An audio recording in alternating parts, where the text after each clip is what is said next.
পৃথিবীর সবচেয়ে শীতল, সবচেয়ে নির্জন আর সবচেয়ে রহস্যময় মহাদেশ হল অ্যান্টার্কটিকা।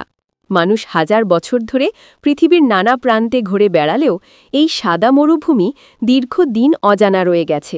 আজ আমরা জানব অ্যান্টার্কটিকার সেই রহস্যময় ইতিহাস, যা এখনও বিজ্ঞানী আর গবেষকদের বিস্মিত করে রাখে। অ্যান্টার্কটিকার অস্তিত্বের ধারণা কিন্তু এসেছে হাজার বছর আগে।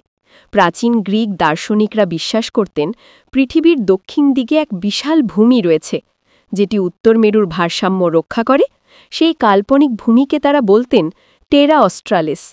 ১৬ শতকে তৈরি হওয়া কিছু মানচিত্রেও দেখা যায় দক্ষিণ মেরুতে অদ্ভুত এক ভূখণ্ড আঁকা হয়েছে, যদিও তখনও কেউ সত্যিকারের এই মহাদেশে পৌঁছাতে পারেনি। ১৮২০ সালে প্রথমবার অ্যান্টার্কটিকার বরফাচ্ছাদিত ভূমি চোখে দেখেন কয়েকজন সমুদ্র অভিযাত্রী। এরপর শুরু হয় একের পর এক অভিযান, কিন্তু ভয়াবহ ঝড়, হিমশীতল বাতাস আর জমাট বরফ অভিযাত্রীদের জীবনকে করে তোলে দুঃসহ। ২০ শতকের শুরুতে দক্ষিণ মেরু জয়ের দৌড় শুরু হয়।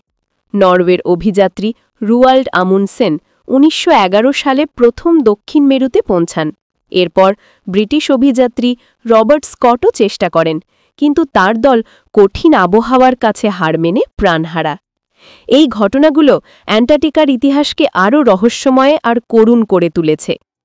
অ্যান্টার্কটিকা শুধু ঠান্ডার জন্য নয়, এর অজানা রহস্যের জন্য বিখ্যাত। এখানে রয়েছে লেক ভস্টক নামে এক বিশাল হ্রদ, যা প্রায় ৪ কিলোমিটার বরফের নিচে লুকিয়ে আছে লক্ষ লক্ষ বছর ধরে। বিজ্ঞানীরা ধারণা করেন এর ভেতরে হয়তো অজানা জীবের অস্তিত্ব থাকতে পারে। এছাড়া দ্বিতীয় বিশ্বযুদ্ধের পর শোনা যায় কিছু দেশ অ্যান্টার্কটিকায় গোপন ঘাঁটি বানানোর চেষ্টা করেছিল। যদিও এর সত্যতা পুরোপুরি প্রমাণিত নয়, তবুও এ নিয়ে অনেক কল্পকাহিনী ছড়িয়ে পড়েছে। আজকের দিনে অ্যান্টার্কটিকা বিজ্ঞানীদের জন্য এক বিশাল গবেষণাগার। এখানকার বরফ, জলবায়ু আর লুকোনো ইতিহাস আমাদের শেখাচ্ছে পৃথিবীর অতীত ও ভবিষ্যতের গল্প।